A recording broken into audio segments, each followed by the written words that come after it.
నమస్తే, welcome to our channel. నేను మిషాల్ని. డాక్యుమెంటరీలతో YCP drama.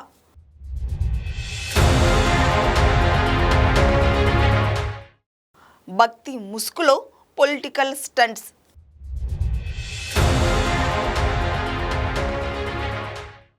అధికారంలో ఉన్నప్పుడు తిరుమల పవిత్రతను గాలికి వదిలేసి హిందువుల అత్యంత పవిత్రంగా భావించే శ్రీవారు లడ్డు ప్రసాదాన్ని కల్తీ నెయ్యితో అపవిత్రం చేసిన వైసీపీ నేతలు ఇప్పుడు డాక్యుమెంటరీల పేరుతో డ్రామాలకు తెరతీశారు. గత 5 ఏళ్ల పాలనలో తిరుమలలో అన్యమత ప్రచారం నుంచి నెయ్యి కల్తీ వరకు జరిగిన అరాచకాలను భక్తులకు ఇంకా మర్చిపోలేదు. లడ్డు ప్రసాదంలో జంతువుల కొవ్వు కలిసిందని ల్యాబ్ రిపోర్టులు సాక్ష్యాలతో సహా బయటపెడితే ఆ నిజాన్ని జీర్ణించుకోలేక వైసీపీ ఎదురుదాడికి దిగుతుంది. చంద్రబాబు ప్రభుత్వంపై బురద జల్లడం ద్వారా తమ పాపాలను కడిగేసుకొని అపవిత్ర పాలనను పునీతం చేసుకోవచ్చనే భ్రమలో వైసీపీ ఉంది. గతంలో వైఎస్ఆర్ హయాంలో శ్రీవారి 7 కొండలను కేవలం 2 కొండలకే పరిమితం చేయాలని చూసిన కుట్రలను ప్రజలు ఇప్పటికే మర్చిపోలేదు. తిరుమల కొండపై హిందూ ధర్మానికి విరుద్ధంగా వ్యవహరించింది ఎవరనే దానికి జగన్ పాలనలో జరిగిన టీటీడీ బోర్డు నియామకాలే నిలువెత్తు సాక్ష్యం. భక్తి లేని వారిని బోర్డు మెంబర్లుగా చేర్చి కలియుగ వైకుంఠాన్ని ఒక వ్యాపార కేంద్రంగా మార్చారు.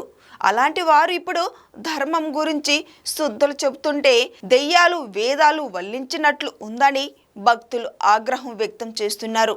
నిజానికి తిరుమల లడ్డు అంశం కేవలం రాజకీయ విమర్శ కాదు. అది కోట్లాది మంది హిందువుల మనోభావాలకు సంబంధించిన విషయం. కల్తీ నెయ్యి సరఫరా చేసిన కంపెనీలకు అప్పట్లో రెడ్ కార్పెట్ వేసింది ఎవరో టీటీడీ రికార్డులు స్పష్టం చేస్తున్నాయి. చంద్రబాబు ప్రభుత్వం అధికారంలోకి రాగానే తిరుమలలో ప్రాయశ్చిత్తం శుద్ధి నిర్వహించి తిరుమల ప్రతిష్టను మళ్ళీ పవిత్రం చేసే ప్రయత్నం చేస్తుంటే వైసీపీ మాత్రం విష ప్రచారానికి దిగుతుంది. ఇందుకోసం ఎంతటి నీచానికైనా దిగజారుతుంది. తప్పు చేసిన వారు దేవుడి కోపానికి గురవక తప్పదని చెబుతున్న వైసీపీ నేతలు ఆ దేవదేవుడి ప్రసాదంతో చెలగాటమాడినందుకు తమకు ఏ శిక్ష పడుతుందో ఇప్పటికైనా ఆలోచించుకుంటే మంచిది. రాజకీయాల్లో ఓటమిని తట్టుకోలేకే ప్రజల్లో పోగొట్టుకున్న విశ్వసనీయతను మళ్ళీ సంపాదించుకోవడానికి దేవుణ్ణి అడ్డం పెట్టుకోవడం వైసీపీకి అలవాటుగా మారింది. ఆ పార్టీ విడుదల చేసిన డాక్యుమెంటరీ కేవలం ఒక పొలిటికల్ స్టంట్ తప్ప అందులో ఇసుమంతైన భక్తి లేదని స్పష్టమవుతుంది. ధర్మాన్ని రక్షించేవారు నిశ్శబ్దంగా సేవ చేస్తారు తప్ప ఇలా అబద్ధాలతో కూడిన వీడియోలతో ప్రజలను తప్పుదోవ పట్టించరు. చంద్రబాబు నాయుడు నేతృత్వంలోని కూటమి ప్రభుత్వం తిరుమల ప్రతిష్టను ప్రపంచ స్థాయిలో మళ్ళీ పునరుద్ధరిస్తుంటే వైసీపీ ఊరులేకపోతుంది.